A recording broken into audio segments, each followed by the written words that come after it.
Hi, and welcome to Creepy Crime Story, where the darkest truths aren't imagined, they're real. When a young woman gasps, "Oh my God, he's here," in the middle of a live call with her mother, the horror that follows doesn't leave much room for interpretation. A voicemail left behind. 37 seconds. That's all it took.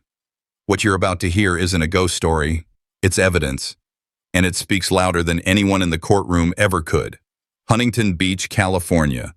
September 2nd, 2020. It was a Wednesday, warm and dry like most early September afternoons along the Southern California coast.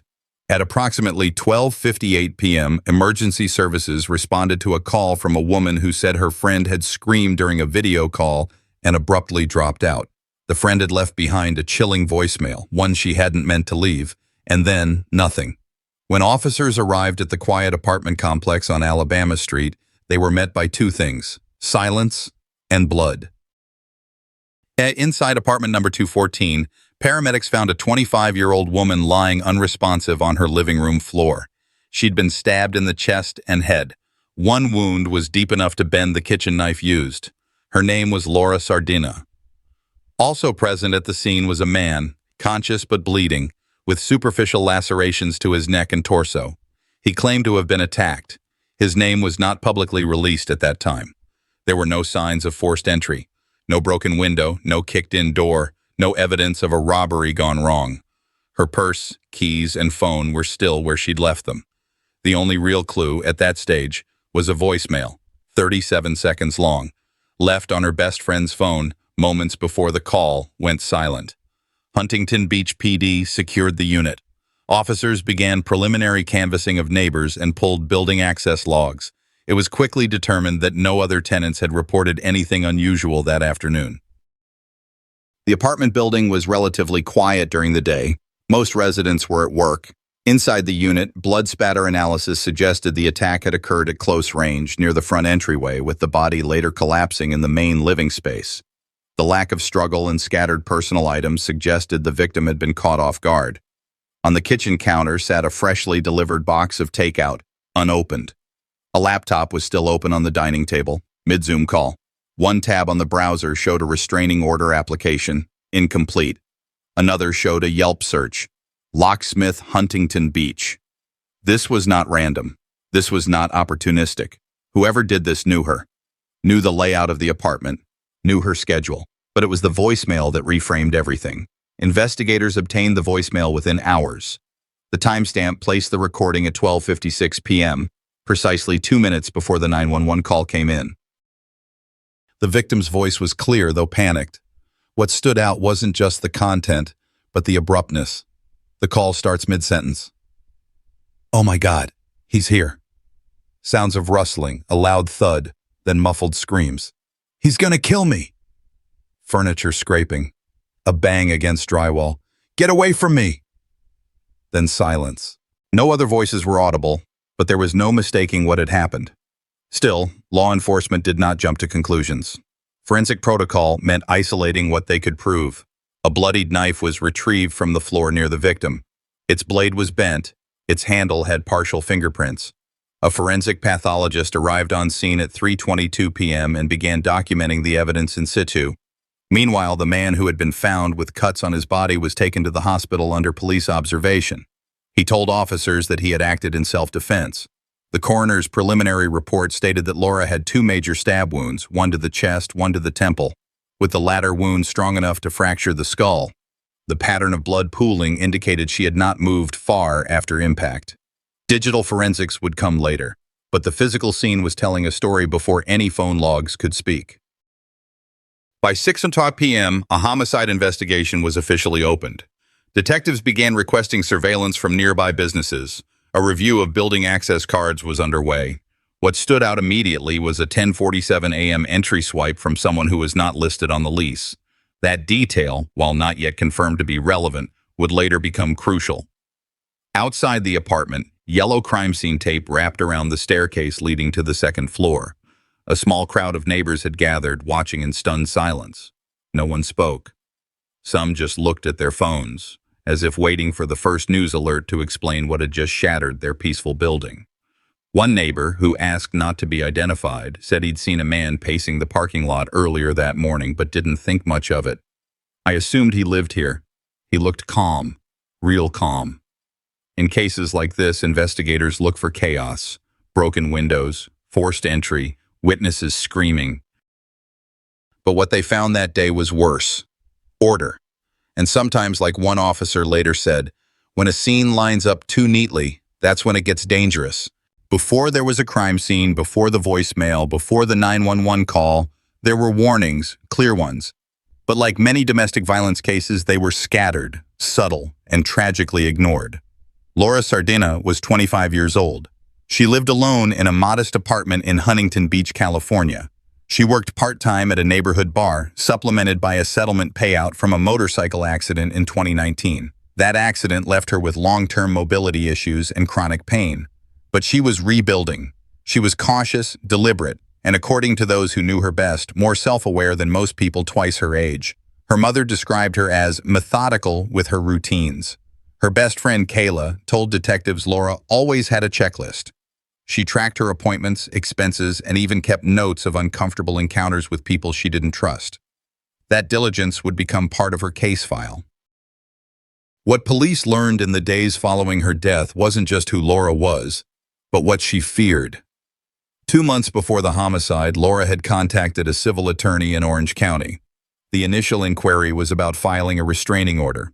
She didn't go through with it at the time. Records show that she never submitted the documents, but emails between her and the firm, later obtained by subpoena, showed she had written, "He's unpredictable. He doesn't listen when I say no. He watches everything I do." Though she didn't include a full name in that email, it wasn't the only sign. Text messages recovered from Laura's phone showed a pattern of short, coded language between her and K.i.l.l. A thread dated August 17th, just over 2 weeks before her death, included this exchange. Laura: "He came by again. I didn't open. K.i.l.l: Do you want me to call?" Laura: "Not yet. I've changed the locks." Laura: "Filed online." Step 1.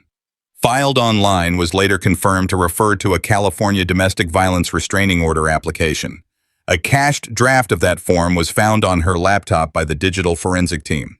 It had been started, but never completed. Detectives also pulled data from her search history. How long does a restraining order take in CA? Proof needed for DV protective order. Best locksmiths in Huntington Beach. And 2 days before her death.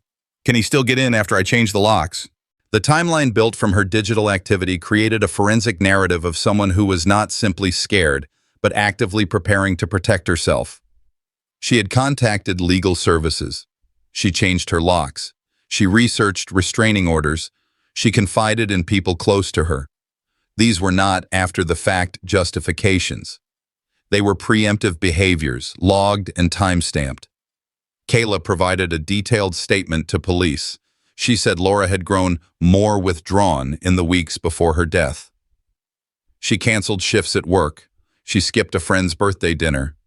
She called her mother daily. Most of those calls were short, under 2 minutes, but consistent. What made the change clear to those around her was how she no longer dismissed her unease with humor. Laura, according to K.i.l.l, used to make light of her ex's controlling behavior. She'd say things like, "He's dramatic, not dangerous." But by late August, her tone changed. One night, after receiving a message from a blocked number, Laura reportedly told K.i.l.l, "I don't think he'll stop unless something forces him to." That message, too, was backed up in Laura's device logs. The number wasn't saved to her contacts, but cell tower data would later show that same number pinged a location less than 400 feet from her apartment the night before the murder. What investigators focused on in this stage was not simply motive, but method. This wasn't an impulsive explosion. It was a system of surveillance, intimidation, and escalation. It wasn't unique either. As one detective noted in his incident report, this pattern is consistent with targeted relational stalking. The subject maintains proximity without overt contact. The escalation is psychological until it isn't. Laura's world had been closing in. And though she tried to act, she didn't have time. Or perhaps more accurately, the system didn't act fast enough. By the time she filed the request, she was already under surveillance. By the time she changed the locks, someone had already learned how to get past them. Her final browser tab, still open when investigators arrived, was a Yelp review page for security cameras. It's easy to ask why she didn't leave sooner, but that question misses the structure of coercive control. It's not just about fear of harm. It's about the erosion of options, the isolation, the financial pressure, the implied threats, the manipulation of trust. These aren't hypothetical concepts. They were written across Laura's search history, her text threads, her open tabs. Forensic analysis in domestic violence homicides often begins after the fact, looking for evidence that could have predicted the violence. But in Laura's case, the record was already there. It just hadn't been read fast enough. In every violent crime investigation, there's a threshold moment when speculation becomes certainty. For the case of Laura Sardinha, that moment came in the form of a digital artifact, 37 seconds long, unintentionally recorded, and never meant to be heard by anyone else. The voicemail had been left on her best friend's phone at exactly 12:56 p.m. on September 2nd, 2020. It was discovered within hours of Laura's death, flagged by the friend who immediately forwarded it to investigators. The metadata confirmed the recording began while Laura was in the middle of a video call with both her mother and best friend, a three-way conference she initiated shortly after arriving home.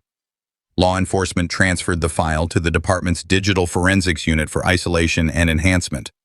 What they uncovered in those 37 seconds would become central to the prosecution's case, not because of what was said, but because of how little else needed to be. Laura's voice was clear, panicked, and unfiltered by any intentional narration. The recording started mid-sentence. "Oh my God, he's here."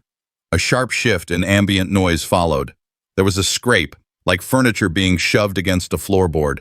Another voice wasn't clearly detected, but a guttural shout, low, sharp, registered faintly. Then came her scream, "He's gonna kill me!" There was movement, muffled sounds. The phone was likely dropped. Two final words, strained and gasping. "Get away." No gunshot, no crash. Just a long, eerie silence as the device remained recording until it hit the standard message cutoff. That silence told investigators more than words could. From a procedural standpoint, this was legally significant. California law accepts dying declarations as an exception to hearsay rules. But this wasn't a traditional dying declaration. It was contemporaneous, unprompted, and digital. The voicemail fell into a legal gray area, but investigators didn't wait to test its admissibility in court. They treated it as a real-time recording of the incident. Audio engineers from the county's crime lab were brought in to verify chain of custody, signal integrity, and timestamp accuracy. Using frequency analysis, they were able to separate Laura's voice from background noise and confirmed that no mechanical manipulation had occurred. The tone, decibel fluctuation, and strain in her breathing were consistent with high-stress vocalization during physical trauma. The findings were consistent with the pattern of force documented in the coroner's preliminary report. Stab wounds to the upper chest and head with no signs of defensive injury. The bent knife recovered at the scene matched the trajectory of the skull fracture. The voicemail didn't just support the physical evidence, it aligned perfectly with it. Detectives mapped the timestamp of the voicemail to surveillance camera data retrieved from the building's exterior. Laura was last seen entering her unit at 12:54 p.m. No one else entered or exited that apartment after her. The call began less than 2 minutes later. There was no sign of forced entry, and no neighbor reported hearing anything unusual. The voicemail, then, was the only witness to the exact moment the attack began. A forensic audio analyst noted in the internal report, "Subject's vocal distress escalates rapidly. This suggests the attacker was already present inside the residence prior to her arrival." Another line from that same report read, "There is no audible verbal exchange. The victim appears to have recognized the threat immediately upon entry." This detail mattered. In court, timelines aren't just helpful, they're critical. They replace motive with sequence. They push speculation out and pull pattern in. What made the voicemail especially damning was its unsolicited nature. No one told Laura to record. She didn't press record. She was calling her friend when the line went to voicemail automatically after a dropped connection. In legal terms, it was unintentional, but in forensic terms, it was irreplaceable. And unlike testimony, Voicemail doesn't get nervous on the stand. It doesn't contradict itself. It doesn't forget. It plays back. By the third day of the investigation, the voicemail had already been duplicated to 6 encrypted storage units, time-locked into evidence logs, and transcribed for internal analysis. Detectives would later describe it as the linchpin, not because it named a suspect, but because it closed the gap between entry and impact. Internally, some investigators raised a question, one they didn't document in the case file, but brought up during team briefings. If she hadn't been on the phone when it happened, would we have had anything that held this tight? There's no forensic process for probability, but in this case, a broken connection led to a recording, and that recording changed everything. It's worth asking, how many other cases never had a voicemail? There are patterns in violence that don't emerge all at once. Sometimes they're embedded in the small, tolerated cruelties, the raised voice, the possessive questions, the isolation, and sometimes, like in the case of K.i.l.l, Chiron, the pattern was already visible long before the violence turned fatal. The question was never if he would harm someone. It was when. After Laura Sardina's murder on September 2, 2020, detectives from Huntington Beach PD initiated a comprehensive background investigation into Craig James Chiron, then 39 years old. What they uncovered was not a blank slate or a man with no priors, but rather a documented, escalating history of violent behavior, specifically toward women he had romantic relationships with. Born in 1981, Chiron had served in the U.S. and Air Force for a period of 6 years, from 1999 to 2005, before being discharged under circumstances that remain classified. During his time in the service, he had been stationed at multiple U.S. bases and was twice referred for behavioral counseling following incidents involving insubordination and reported aggression toward a female civilian contractor. No criminal charges were filed. In civilian life, his record grew darker. Between 2007 and 2019, Chiron had been named in 3 separate police reports involving allegations of domestic violence. In 2 of those cases, women claimed he had threatened them during breakups. One woman sought a protective order in San Diego in 2011, citing emotional coercion and physical intimidation. The case was later dismissed when she failed to appear in court. The most recent before Laura was in 2017 in Orange County, where another ex-girlfriend reported that Chiron had shown up at her apartment uninvited, refused to leave, and had yelled threats through her front door for over an hour. She filed a police report and changed her locks. No arrest was made. There was a consistent pattern: escalation following relationship termination, stalking behavior, and refusal to acknowledge boundaries.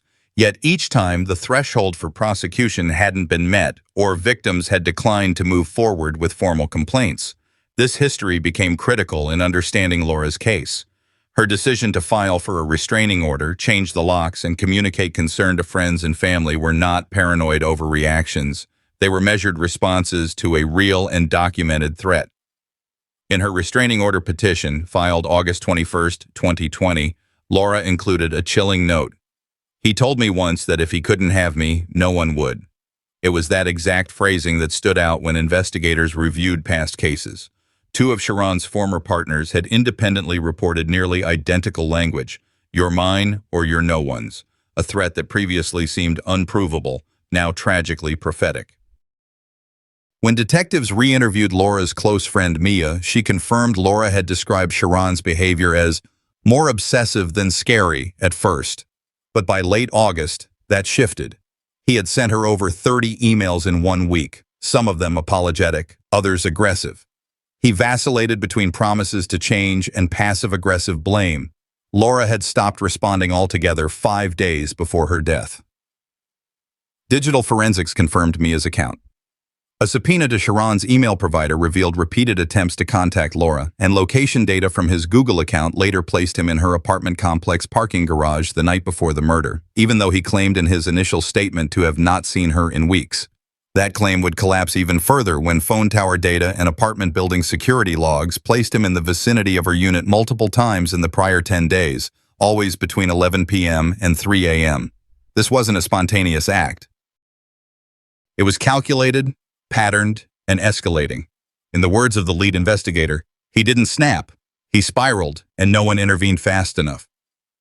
The timeline of Chiron's behavior wasn't just about what happened to Laura. It exposed a larger failure to identify threat escalation in stalking and domestic violence cases where physical violence had not yet occurred. The law had not caught up to the danger. The system, in Laura's case, arrived too late. There are few moments in homicide investigations when the victim's own voice becomes primary evidence. In the case of Laura Sardina, it wasn't a note or a diary entry. It was a live voicemail, raw, panicked, and fatal, that would become a cornerstone of the case against Craig J. Chiron.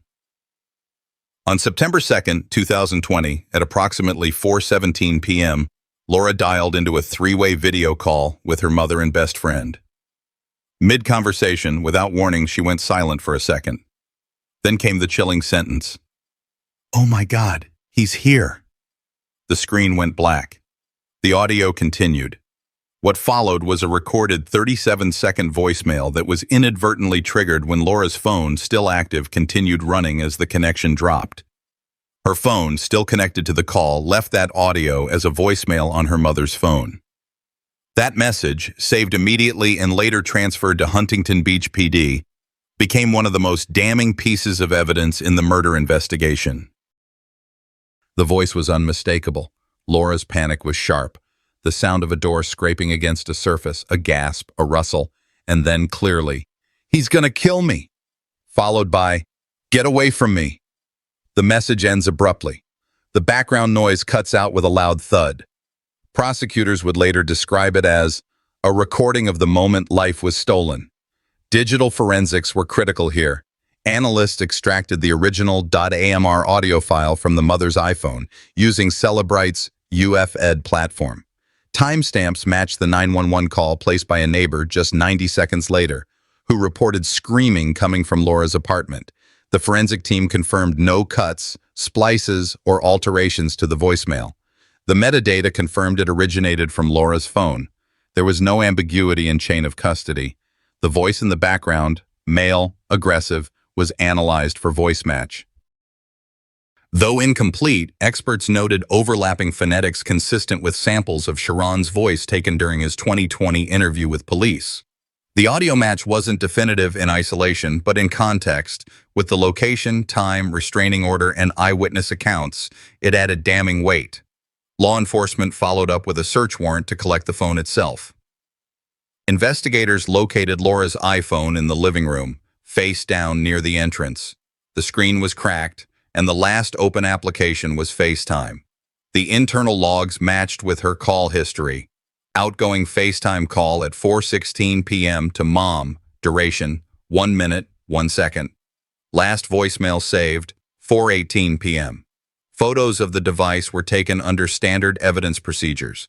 The phone was sealed in an anti-static Faraday bag and delivered to digital evidence storage. The prosecution made sure the phone and the voicemail were visible to the jury, both physically and emotionally. Laura's voice became her own final witness. The voicemail wasn't just emotionally charged, it provided specific data. The overlap between the timestamp of the voicemail and Chiron's location data from his own phone placed him within Laura's apartment complex. Despite his claims that he hadn't been there for weeks, GPS logs placed him at the property from 3:57 p.m. to 4:23 p.m. Further analysis from the apartment's Ring security system revealed motion detection at the stairwell exactly 35 seconds before the voicemail began. Laura's phone also held unreviewed evidence. A folder marked Important contained screenshots of emails and texts from Chiron. One email dated August 27, 2020 read, "You think you can lock me out like I'm some stranger? I told you I'm not done." That phrase, "I'm not done," was repeated multiple times across different emails in the final 2 weeks of her life. By the time forensic investigators reconstructed the digital timeline, the following sequence became clear. Chiron arrived at the complex around 3:50 p.m., tailgated another vehicle into the parking garage. He entered the stairwell at 4:12 p.m. via the east access door. Laura started the FaceTime call at 4:16 p.m. At 4:17 p.m., the voicemail began recording. At 4:18 p.m., a neighbor called 911 reporting screaming and something breaking. At 4:19 p.m., motion was detected at the stairwell again, this time descending. At 4:23 p.m., Chiron's phone disconnected from the cell tower nearest Laura's residence. Forensic audio specialists confirmed the scream-to-thud sequence in the voicemail was consistent with someone being tackled and struck. The lack of follow-up voice from Laura after the second audible impact aligned with her time of death estimate, between 4:18 and 4:20 p.m. Crime scene technicians noted Laura's body was found in the living room, on her right side, with blood pooling consistent with immediate fatal injury. Her phone lay less than 2 feet away. Crime lab photographs show blood cast off on the ceiling and spatter angled downward, consistent with an overhead strike. The voicemail's final thud likely captured that exact moment. It was rare in cases like this to have near real-time audio documentation. The voicemail stripped away ambiguity, motive, and spin. For prosecutors, it served as undeniable evidence of intent, presence, and premeditation. Detectives later stated off-record that the voicemail changed the tone of the investigation. "We weren't proving a crime," one said.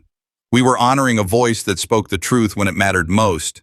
When the body of Laura Sardina was transferred to the Orange County Coroner's Office on the evening of September 2, 2020, every forensic technician on duty knew the urgency of what they were handling. The victim was a 25-year-old woman, reportedly ambushed in her own home during an ongoing FaceTime call, with audio capturing the alleged killer's presence and her last desperate words. But beyond the voicemail, the body itself would have to speak, through blood pattern, trauma angles, and tissue damage. It would not scream. It would not cry. It would simply present the facts. The official post-mortem examination began the following morning. Dr. Adriana Markowitz, a senior forensic pathologist with over 15 years of experience, led the procedure. Her report was systematic, objective, and surgical in its delivery. Laura had sustained 3 critical wounds, 2 stab wounds to the upper left chest, and a massive craniofacial laceration extending from the nasal bridge into the upper maxillary region. That third injury had all but severed her nose. The chest wounds were inflicted with downward, forceful motions, penetrating between the third and fourth ribs, directly lacerating the pericardial sac and entering the left lung. The angle suggested the attacker was standing above her, with full upper body leverage. There was no sign of defensive wounds on Laura's forearms or hands. That alone painted a stark picture. She either didn't have time to fight or she was restrained. But the most alarming detail came from the head trauma. The blade had struck the bridge of the nose with such intensity that it bent. The knife, which would later be recovered in the kitchen sink, showed signs of a warped edge. According to the pathologist, the force required to deform that blade suggests extreme overkill, not simply a kill, but a rage-filled rupture of control. Toxicology came back negative. No drugs, no alcohol.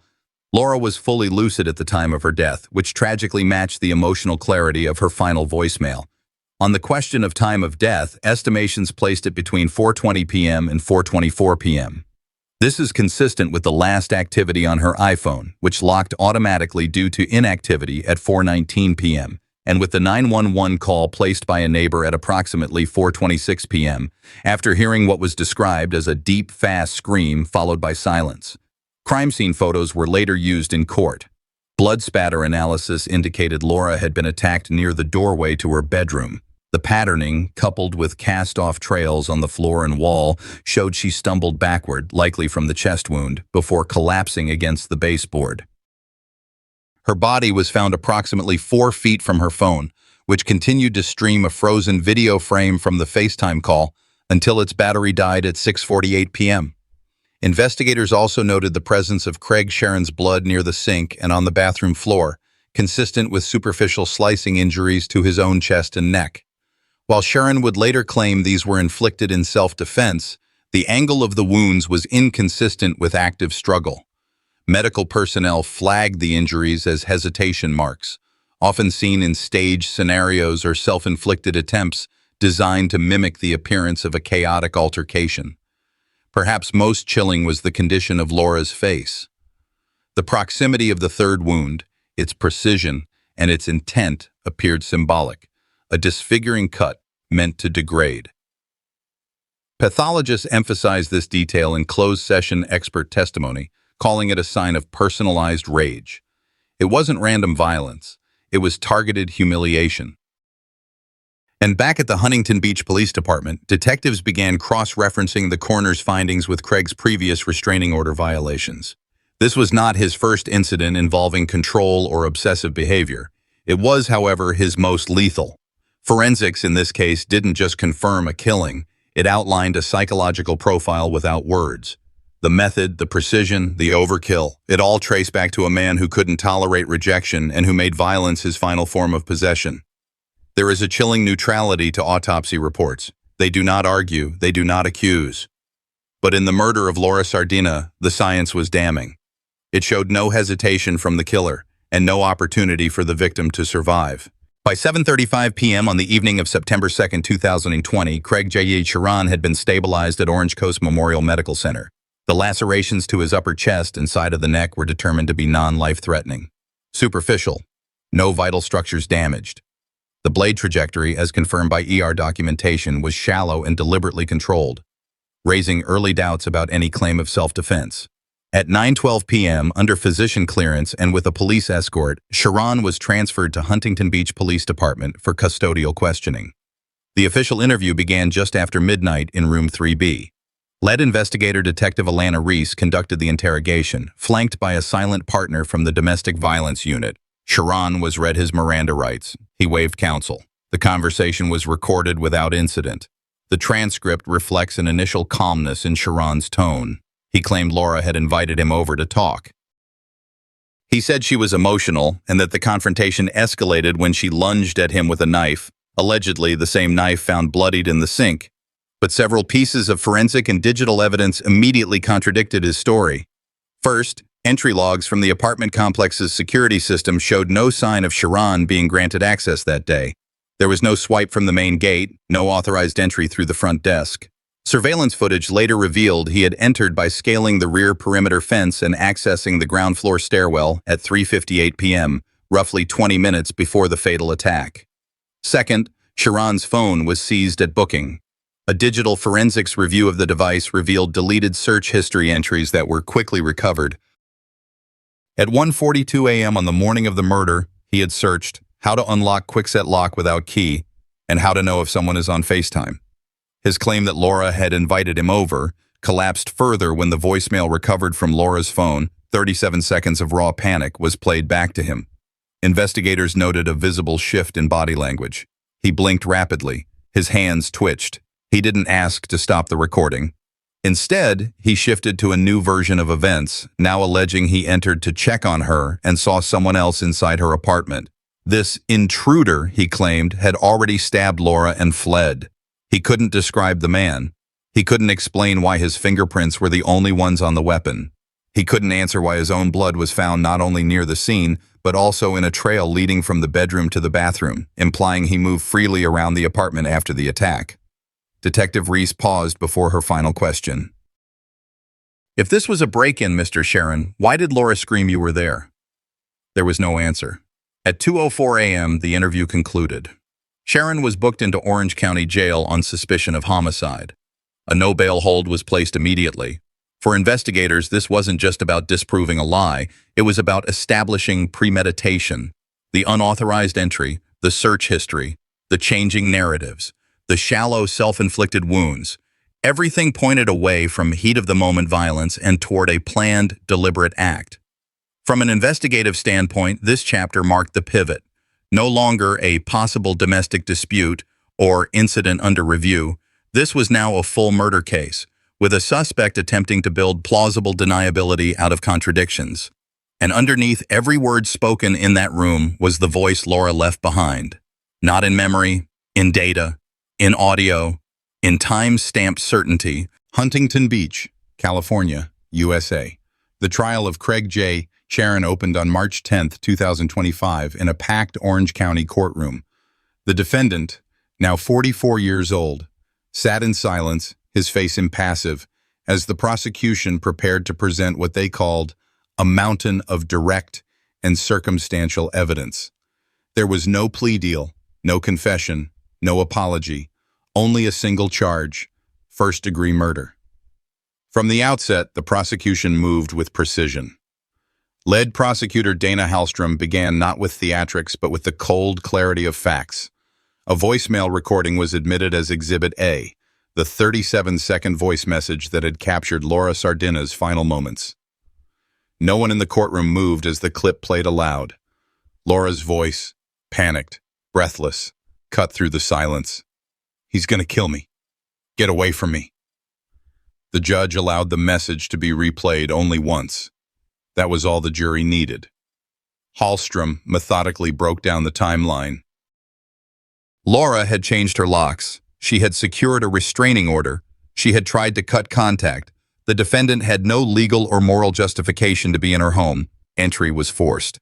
There was no sign of struggle before the attack, only a rapid, targeted assault that lasted less than a minute. Medical examiner Dr. Angela Rourke testified on the physical wounds. Laura had been stabbed twice in the chest with enough force to pierce muscle and bone. Her nose had been nearly severed. A deep laceration to the scalp had bent the blade. This was not a struggle, Rourke clarified. This was an execution. The forensic pathologist emphasized that the injuries were not consistent with defensive wounds or mutual combat. Laura had no cuts on her hands. There was no indication she held a weapon or fought back. This was a swift, deliberate, one-sided attack, Rourke told the court. Detectives from Huntington Beach PD corroborated the timeline through security footage and cell phone metadata. Craig Chiron had parked 2 blocks away from Laura's apartment 2 hours before the incident. His phone was turned off minutes before she arrived home. His DNA was found on the inside doorknob, which had no signs of damage, suggesting he'd entered with force or bypassed the lock. One detective called the entry planned, not impulsive.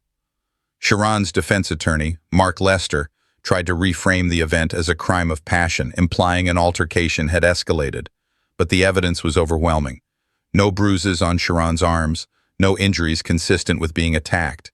His own wounds, on the chest and neck, were shallow, self-inflicted, and oddly symmetrical. Emergency medical staff had flagged the pattern as suspicious during his hospital intake. These wounds were not the result of a struggle. They were an attempt to manipulate the narrative. The turning point came during victim impact statements. Laura's mother, Maria Sardina, took the stand first. She had been on the group video call with Laura at the time of the attack. She testified how the call abruptly shifted from casual conversation to sheer panic. One second she was telling me about her workday. The next, I heard her scream, then silence. That silence is what wakes me up every night. Laura's best friend, Danny Ruiz, also testified. She described the increasing fear Laura had experienced in the weeks before her death, the sleepless nights, the panic attacks, the obsessive checking of locks. She did everything the system told her to do. She left, she got help, she changed her locks, but he still got in. The jury deliberated less than 4 hours. Their verdict, guilty of first-degree murder. At sentencing, Judge Eleanor Beck called the crime cruel, calculated, and senseless. She emphasized that the evidence proved beyond reasonable doubt that the attack was premeditated. The claim of self-defense was, in her words, insulting to the intelligence of this court. Chiron showed no visible reaction as she handed down the sentence, 26 years to life in a California state prison. He is currently housed at Mule Creek State Prison. The courtroom was quiet as Laura's family stood to leave. No celebration, no closure, only the confirmation of what they already knew, that Laura was gone and that the man responsible had been held accountable. In the weeks that followed, Laura's voicemail became a focal point for domestic violence advocacy groups across California. Her case is now taught in several police training academies as part of modules on stalking, intimate partner violence, and the risks of escalation even after protective orders are issued. There is no formula for survival. But what Laura's story reminds us is that leaving an abuser does not end the threat. Sometimes it intensifies it. That's not a reason to stay. It's a reason for the system to be better prepared. Restraining orders are only pieces of paper without enforcement. Survivors need more than procedures. They need protection. Laura Sardina was 25. She was trying to rebuild her life. She did everything right. And still, she was failed. In the end, stories like Laura's aren't just tragic. They're warnings. As someone who's walked through the details of this case, I'm reminded that silence can be deadly, and he wouldn't dare is never a safe assumption. If you or someone you know senses danger, trust that instinct. Get help early. And if you've made it out and stay loud. Your life is worth protecting. What do you think the system could have done differently for Laura? Should restraining orders come with more enforcement? Let's talk about it below. If this story moved you, drop a comment. Tell me where you're watching from or what stood out most. And if it didn't, let me know why. I want to improve. If you found this video meaningful, please subscribe so you don't miss what's next.